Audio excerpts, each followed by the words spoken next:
Bienvenue dans notre laboratoire de données. Pour créer un lakehouse, dans un premier temps, vous devez vous connecter sur votre plateforme Power BI Service. Une fois que vous êtes connecté sur Power BI Service, la première étape à faire est de créer un espace de travail. Pour créer un espace de travail, vous venez tout à fait à gauche sur Mon espace, vous cliquez sur Créer un nouvel espace de travail. Dans ce laboratoire, nous allons l'appeler Labo 1. Nous allons l'appeler Labo 1. Ensuite, nous allons donner une petite description du laboratoire. Ici, il dit le mot existe déjà parce que j'ai déjà créé Labo 1.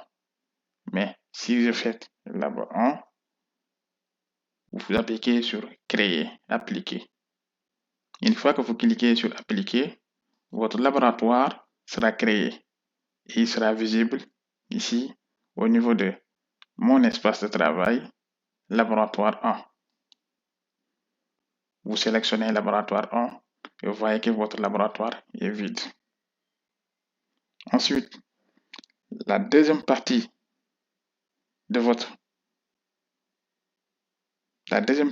consiste à venir ici au niveau de l'onglet qui est à gauche, tout à fait en bas sur Power BI, vous sélectionnez Microsoft Fabric. Vous aurez cette interface Microsoft Fabric avec l'ensemble des fonctionnalités qui existent. Nous avons ici Power BI qui va nous permettre de faire la visualisation de données, Data Factory qui va nous permettre de faire de l'orchestration des données, Synapse Data Engineering qui va nous permettre de faire du traitement de données.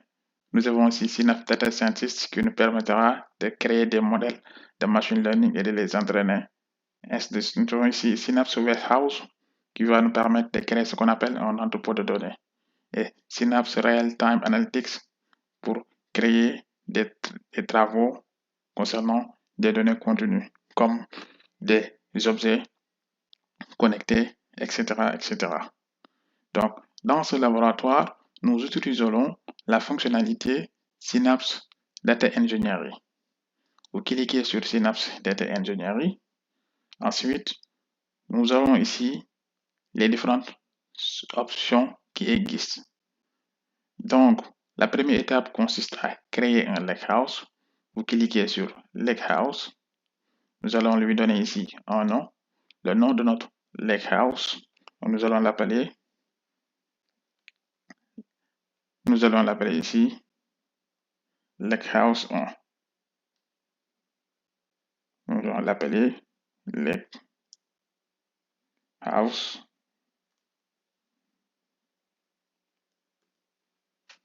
1. Vous cliquez sur Créer. Ça va prendre quelques secondes pour être créé. Une fois que votre lakehouse a été créé, vous trouverez ici deux dossiers. Un dossier table qui contiendra les tables qui seront créées dans ce lakehouse et un dossier fichier appelé file où vos données seront stockées dans votre plateforme OnLake. Donc ici, nous allons créer un dossier. Donc vous cliquez sur créer un dossier, nouveau dossier, nouveau sous-dossier. Nous allons l'appeler data.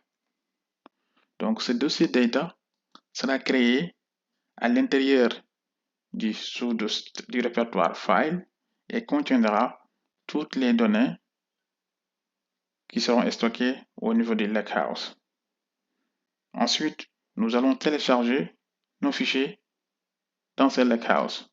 Donc, pour télécharger un fichier sur un lakehouse, vous sélectionnez le dossier data, là où on va télécharger le fichier. Vous cliquez sur charger, charger des fichiers ou un dossier.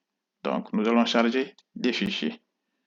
Cette interface s'ouvre, vous cliquez sur Browser, vous allez sur votre machine, là où vous avez mis vos données.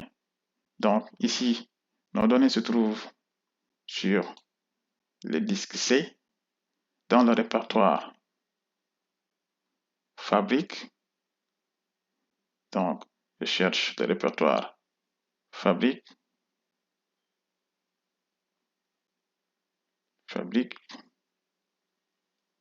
Disque ici, répertoire répertoire Donc, là, on est sur le disque ici, répertoire fabrique. Ou bien, je pense que c'est le disque D, répertoire fabrique. OK. Nous sélectionnons le fichier Sales. Vous cliquez sur Ouvrir. Ensuite, Charger.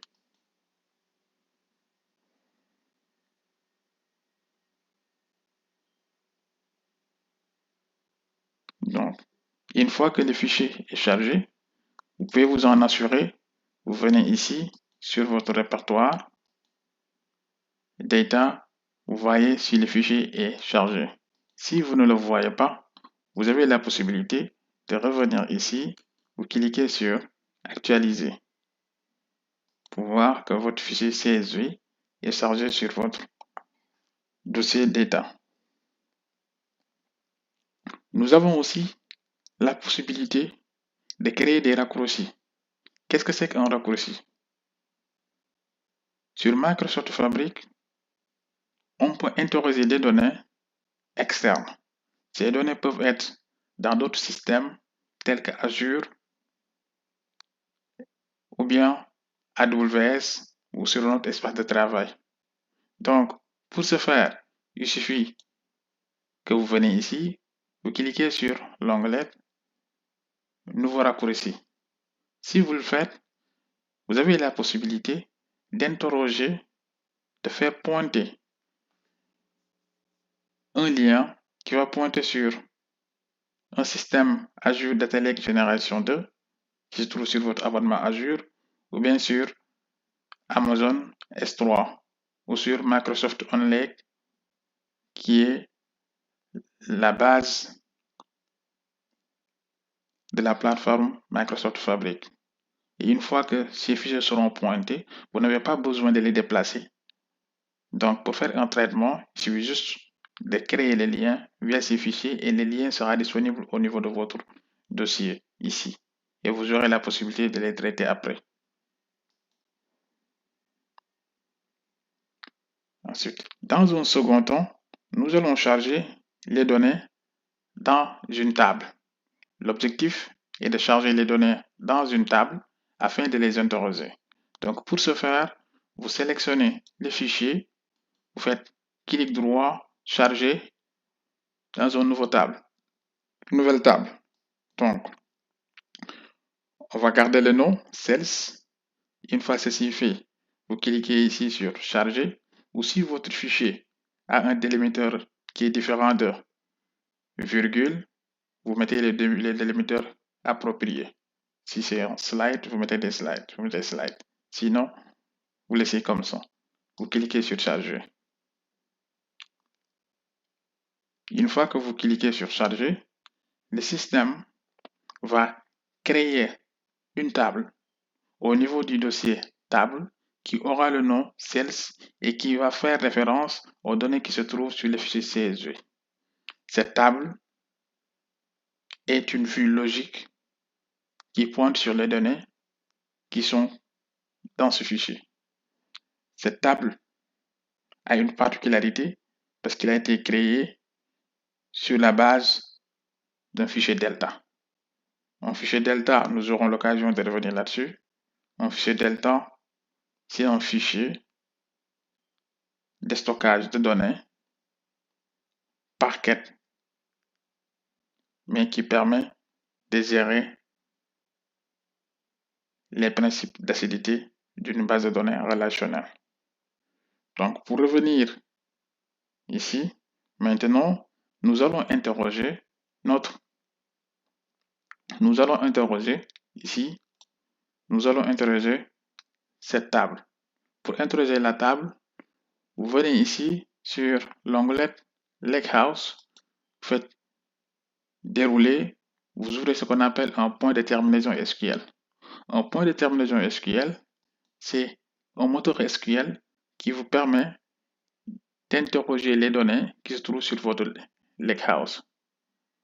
Donc ici, sur ce point de terminaison SQL, nous avons ici maintenant SQL Server qui est ouvert.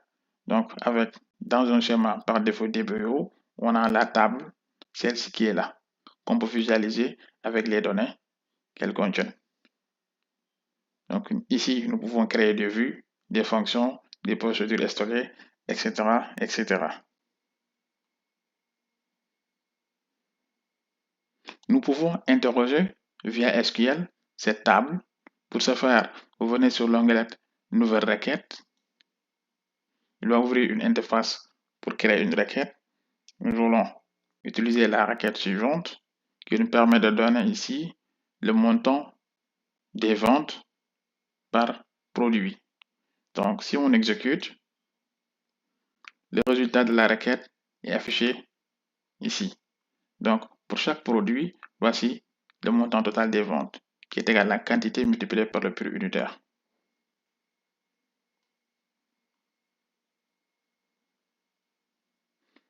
Nous pouvons aussi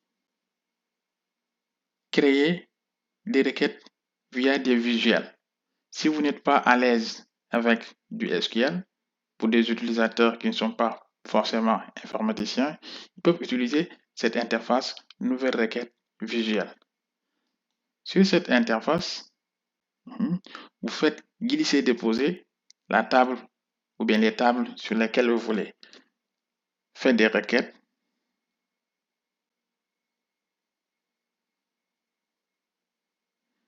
Le système va charger cette table ici.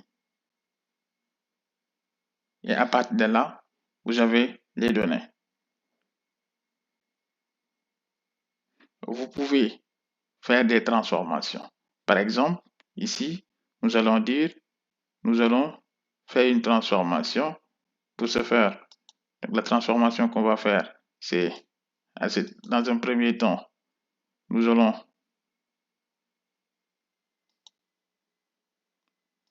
gérer les colonnes. Donc, choisir des colonnes. Si on choisit des colonnes, dans notre résultat, on va afficher tout simplement le numéro de la commande, la quantité de la commande. Donc, si on ajoute numéro de la commande, quantité de commande et ici, par exemple, le numéro de la commande et le numéro de la ligne de produit, vous cliquez sur OK. Pour ceux qui sont familiarisés avec Power BI, c'est exactement la même chose si vous utilisez Power Query sur Power BI pour faire de la transformation de données.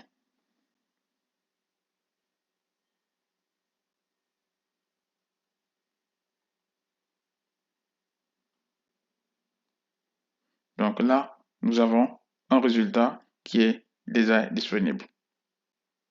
Maintenant, à part de ces résultats, nous pouvons créer des rapports. Donc, pour créer des visuels, vous cliquez sur l'onglet qui est ici, visuel. L'interface va vous ouvrir Power BI. À part de Power BI, votre résultat est disponible à ce niveau et vous avez la possibilité de sélectionner ces éléments pour qu'ils apparaissent au niveau de votre reporting Power BI. Une fois que vous avez créé votre rapport Power BI et bien modélisé, vous aurez la possibilité de les enregistrer en tant que rapport. Donc là, ici, nous allons l'appeler Visual Query 1 sur notre laboratoire 1. Et ces données sont enregistrées. Donc, en grosso modo, pour créer un lakehouse sur Microsoft Fabric, il faut créer un espace de travail. Ensuite, vous créez un lakehouse. Dans ce lakehouse, vous pouvez télécharger des fichiers provenant de sources locales ou d'un système externe. via des raccourcis. Ensuite, vous avez la possibilité de charger ces données dans des tables qui sont que des vues logiques qui vont pointer sur ce fichier. Et ensuite, vous aurez la possibilité de les interroger sur un point de terminaison SQL avec des requêtes SQL afin de les charger sur des reporting Power BI. C'est la fin de ce module. Merci.